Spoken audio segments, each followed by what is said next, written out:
Okay, yeah. Good morning, Betty. Yeah. We meet at last. Yes, yeah, finally. Finally, it's lovely to meet you. Yeah. Hello, MistaRax.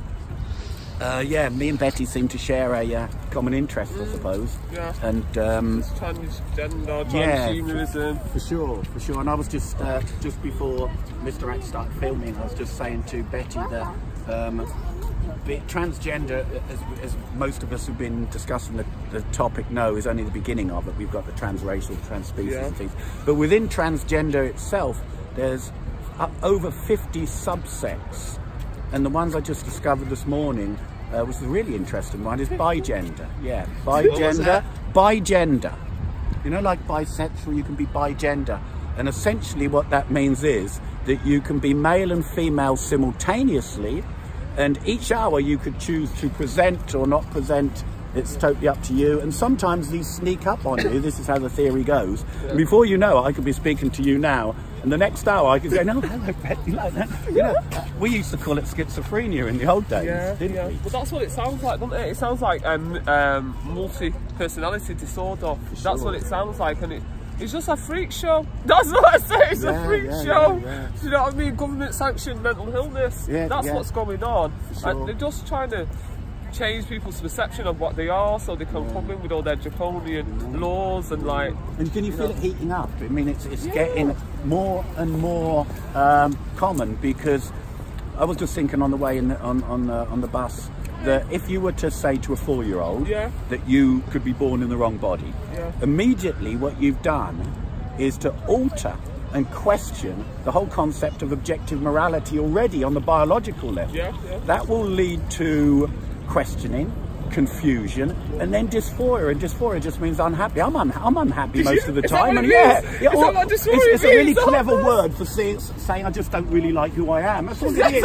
Because in the beginning I thought it was some really clever psychological term, you know, and this must be a very, very peculiar and precise term. But it isn't. Dysphoria can be body dysphoria, sex dysphoria, facial dysphoria. It just means I don't really like who I am, and it makes me a bit sad. I'm really shocked. I thought it was like some really big, you know, medical term, not knowing that. So when these children become confused with the whole concept of objective reality, when they question their biological identity, then that will lead to dysphoria, and then that will subsequently lead to severe mental illness in later life.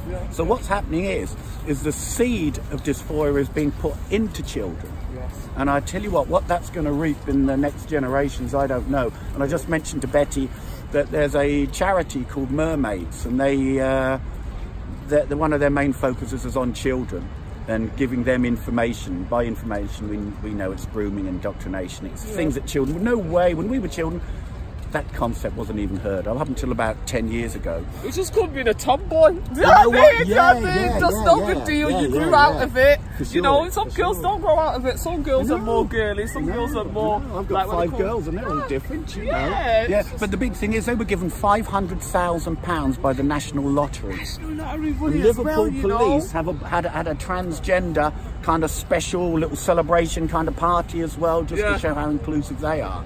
And I don't know, I was thinking today at 12 o'clock, I've said this before, is maybe I haven't asked myself if I'm a man or a woman, and maybe I'm going to do some soul searching up until about 12 o'clock, and maybe at 12 I might feel the urge to go to the ladies, and we'll just see what happens. It's just weird though, because you know, like when you brought up that point of that guy who self-identified as a woman, went to the women's jail and ended up raping. Do you know what I mean? So, and this is a serious thing, isn't it? This is the fact that it can put people in danger. And then when you brought up the statistics of how many of them have been convicted of sexual offences, these transgenders in jail, I was like, oh God, this is they're not telling me all this.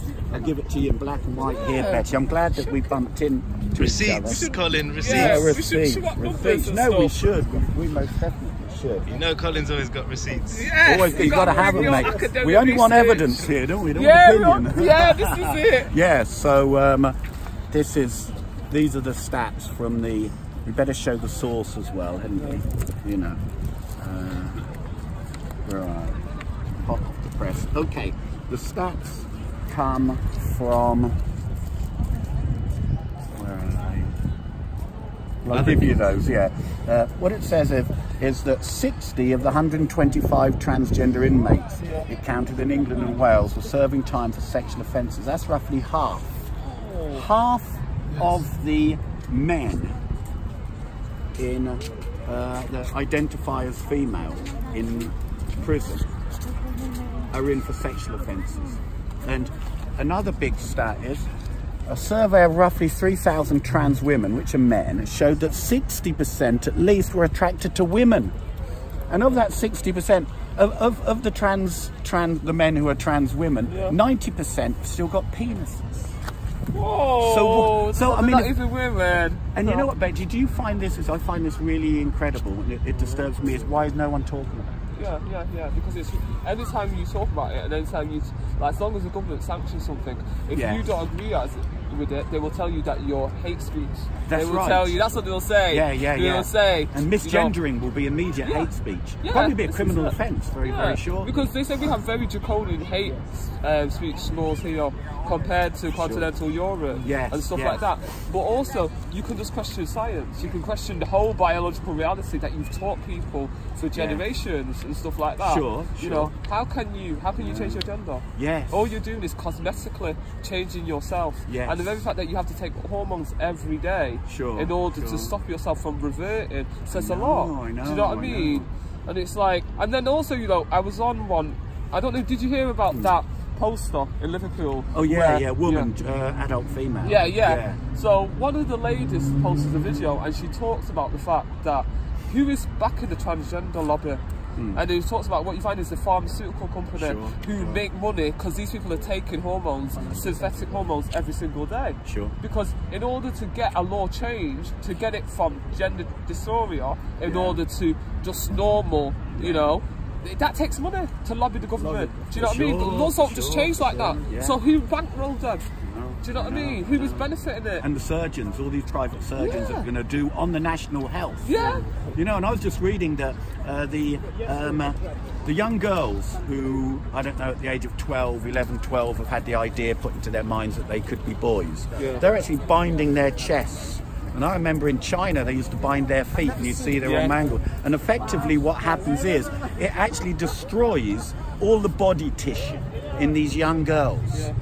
And you know, I'm speechless and flabbergasted that nobody is talking about this to the level that they should, because we're entering into unheard of realms. Of course. And look at what happened to Jermaine Greer. When Jermaine Greer said that, you know, transgender women are, a lot of it is to do with misogyny, the hatred of women, and she talks about it, you know, that you can say that a man that is born a man is a better woman than a woman that's just born a woman. And they took her honorary doctorate off her, a woman that's done a lot for women's rights, bought many books, and you can just dash She's that been away. deplatformed from every space that she used to be in, isn't she? You know, did you read about there was a university, I don't know if he was a lecturer or what, he wanted to do a study on the detransitioners. These are people who have become transgender women, and sometime in the future they realise they've made a terrible mistake and they have to seek some gender, I won't say realignment, just to get aligned to what they used to be. And he thought, well, maybe we need to bring them into the picture so we get 365 degrees. And the university shut him down immediately. He wasn't allowed to bring the testimony. And I was listening to the testimony, I might have said this on MistaRax before, but this was one that really struck me. There was a 70-year-old American man, and he was a he went through the complete transformation, whatever, had all the things removed, and lived as a woman for about 20 years. Then he realised he'd made an incredible mistake, and then he backtracked it when he was a little boy. And when he was confused, and I was confused as a little boy, you know, as a girl, and he just asked his grandmother a question. And he asked his grandmother a question to do with his, it must have been, you know, something he shared with her about gender confusion. And he said, she, instead of saying to me that you don't worry about it, you're confused, you're a lovely boy, you're a handsome young boy, you're going to grow up to be a good man, and you know, don't worry about it, we all go through this, you know, don't think you're in isolation. There's, you know, as you're going through puberty, etc, etc. And he said, if she'd have said that, he'd have just gone through and you know, he'd have lived a happy life, probably had a nice big family, whatever. But the moment the grandmother said that word, the thought never left his mind. And this is what will happen in every one of those schools. And he said from that moment, they planted the seeds of dysphoria. And this is what on an industrial scale, the seeds of dysphoria, discontentment in something that is so obvious what you are, is just something that's going to be, you know. Steve, come on.